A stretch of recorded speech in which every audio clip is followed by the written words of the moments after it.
Hello there, Tolkien fanatics, and welcome to another event preview. As you can see on your screen, I am getting ready to go this weekend to the Atlantic City Open Middle Earth Strategy Battle Game Tournament. So this is going to be at the Hara Casino up in New Jersey.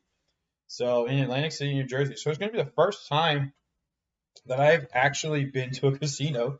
Not going to lie. Um, it's this Saturday, June 12th, coming up. As you see, we're a few days away.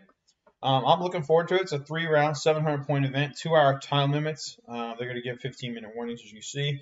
So I'm just going to do the same thing that I did for the last packet, which is just go through it and tell you, what my army is and how we're going to go. So I've already bought my tickets, so no big deal. John Sixby is the event tournament organizer. So I've already contacted John. He's been really cool, and I've enjoyed talking with him online and look forward to meeting him in person here in a few days. He's also been very helpful for any questions I had to ask. So here's our schedule. Getting ready to start at 10 a.m. That's good. That's better than 9 or 8 o'clock in the morning. I'm not going to lie. He looks like he's going to try and keep a tight schedule. I don't think this is going to happen at all. There's no way in hell you're going to end up finishing at round 2 at 3 and starting round 3 at 3. So I'm expecting round 3 to probably start closer to 3:30. Let's see, we got an hour for lunch. That's pretty normal. Not real sure how that's going to work out there. Seeing as it is, this is a convention. This is the Atlantic City Open, like I said at the very top.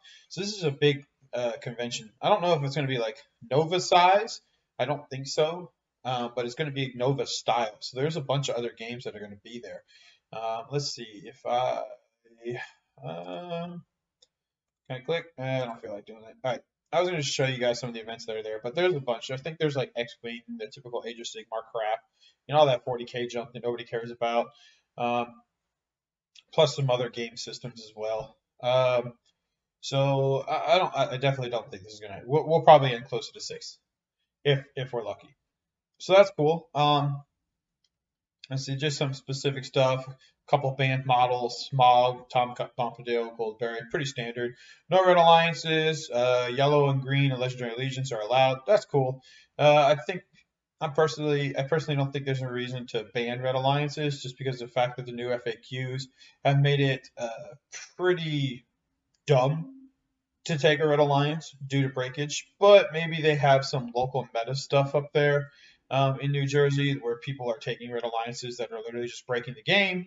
Like my opinion, I think Avenger Bolt Throwers, basically any siege weapon not named the Iron Hills Ballista is freaking ridiculously underpointed for what it can do.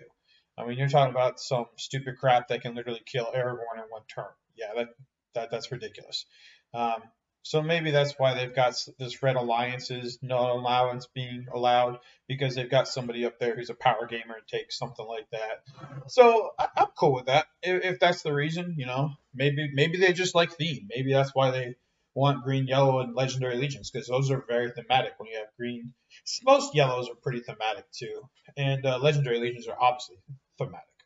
So if that's the case, I'm down for that, because you know how I love thematic theme.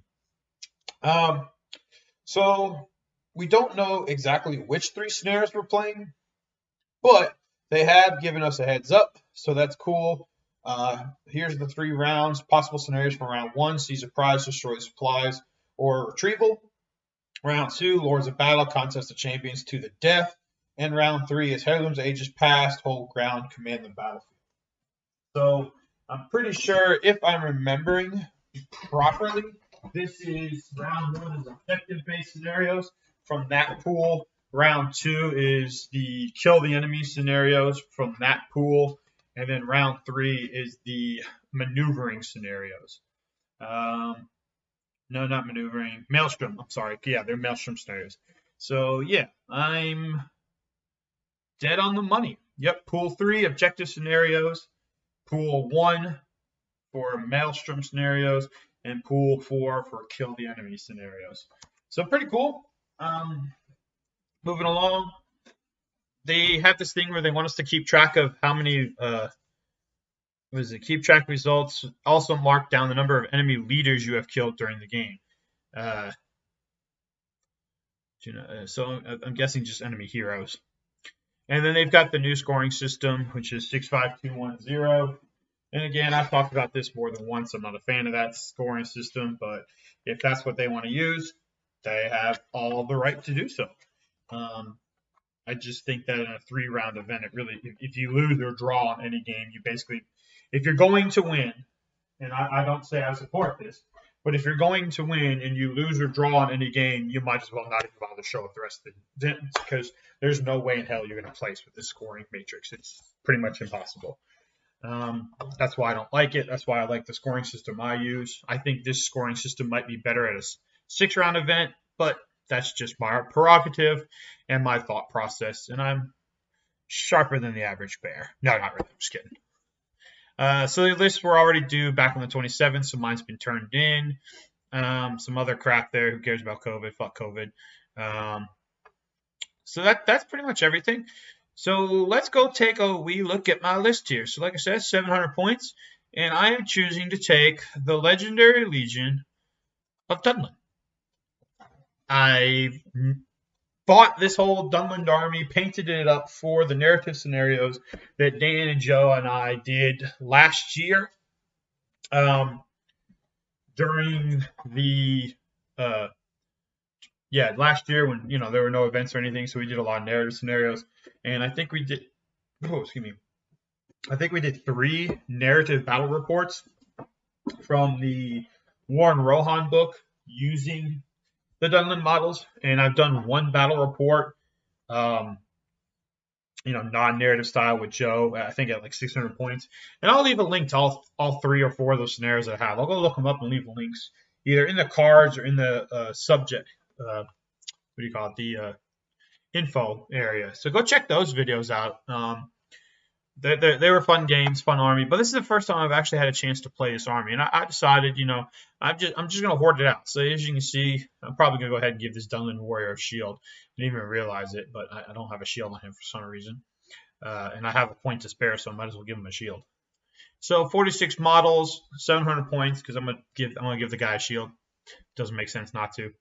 I took no bows. Essentially, bow limit 14. I took no bows. My whole thought process is I don't have any for 1.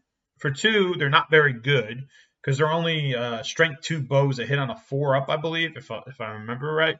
So I'm just gonna go all out spam models and just try and kind of overwhelm you. Yes, I don't have March, as you can see here, looking at these 4 guys, but I wanted to really highlight the new models. My whole thing is just gonna be like, hey, let's look at these badass new models that came out last year that nobody's really had a chance to get into an event.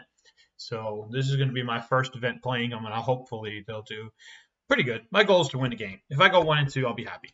Of course, with my luck, I'll probably go 0-3 and get tabled in every round. That's just how my dice roll. But looking at my warbands, I've got Thryden on his horse, of course. 5 Dunlanding Warriors with shield. The Dunlanding Bannerman, like I said, I'm going to give him a shield. 2 Dunlanding Horsemen, 3 Huskarls, and a Crabine. And then I got Goroth, 5 more Warriors with shield, 2 Horsemen, 4 Huskarls, and the Crabine, and then Frida with 5 warriors, 2 horsemen, 3 Dunland Huskarls, and then the Wildman Oathmaker with 8 Wildman Dunland. So terror, I should be okay since the Wildman Oathmaker and 8 Wildmen will have a terror bubble up, and then if that's the case, then I can get some Huskarls in to support them to have extra dice in the fight, as well as the banner nearby. Biggest lack for this army is going to be the courage factor. I'm pretty sure that the best courage I have in this army is actually Thryden. I think he's like courage 4, maybe. I'm gonna look it up real quick, guys. I probably should go ahead and get these guys, have this stuff written down. Yeah, courage 4. So, yuck. That sucks.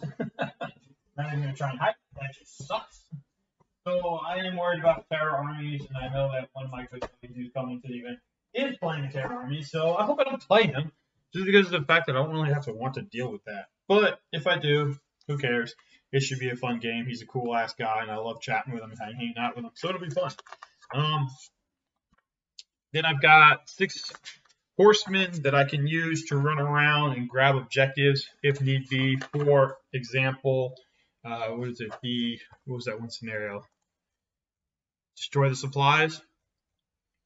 Yeah, seize the prize, destroy the supplies, or retrieval. Retrieval, I'm hoping that's not the one because that's just a very long game to play. I really like that game. It's just a very long one to try and play due to the fact of how you're deploying. So we'll see. If it comes up, it comes up. If it doesn't, it doesn't. I personally would like to see destroy the supplies. That's actually one of my favorites from the new scenarios because retrieval and seize surprise, or not seize surprise, destroy the supplies, are both. Okay, are both new scenarios. So yeah, but either way, I also have Crabine, and I took two of them because these models are pretty cheap.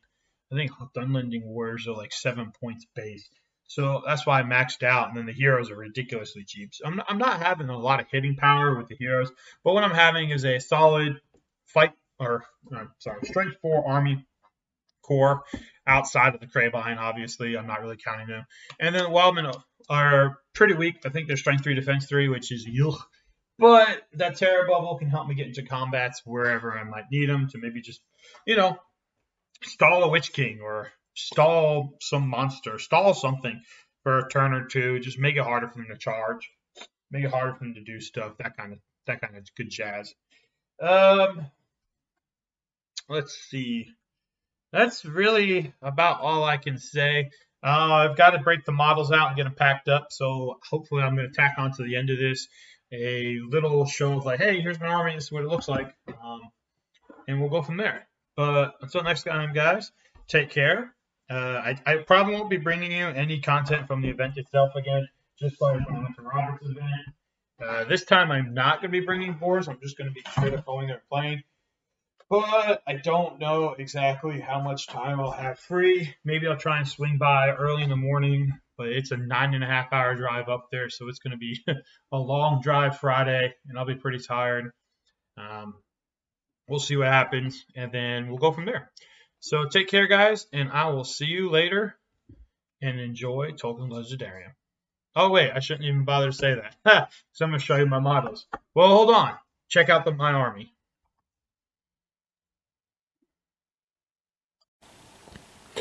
Hey there, Tolkien Fanatics. I almost didn't get a chance to get this part of the video done because unfortunately my camera was dead and I didn't realize it. But I said I was going to show you my army, so here it is. So Thryden's Warband, as you can see with Thryden himself right there. Oops, I guess I should have a steadier hand. His 5 warriors, 3 Huskarls. So this Uruk-hai banner is supposed to be a Dunlending banner. John Sigsbee said he's going to bring me a one, but if not, he said I could proxy with that. Crabine, 2 horsemen, and 2 dismounts. And then warband number 2 was Goroth, Ironskin, and then, yeah, look at that model. It's pretty cool of a model. 5 warriors, 4 Huskarls, 2 horsemen, dismounts again, and a Crabine. And then Frida with her 5 warriors, 3 Huskarls, 2 horsemen. And then last but not least, because hopefully his Terror Bubble will help me, the Wildman Oathmaker with that nice red on his hand and blade showing that he cut his hand in service of Saruman. And his 8 Wildmen. So yeah, guys, there it is. That's my army. Looking forward to having a good time. Hopefully I can give you guys some other content other than just a voiceover and maybe bring some video and stuff from there. Until then, guys, take care, and I'll see you shortly with an update.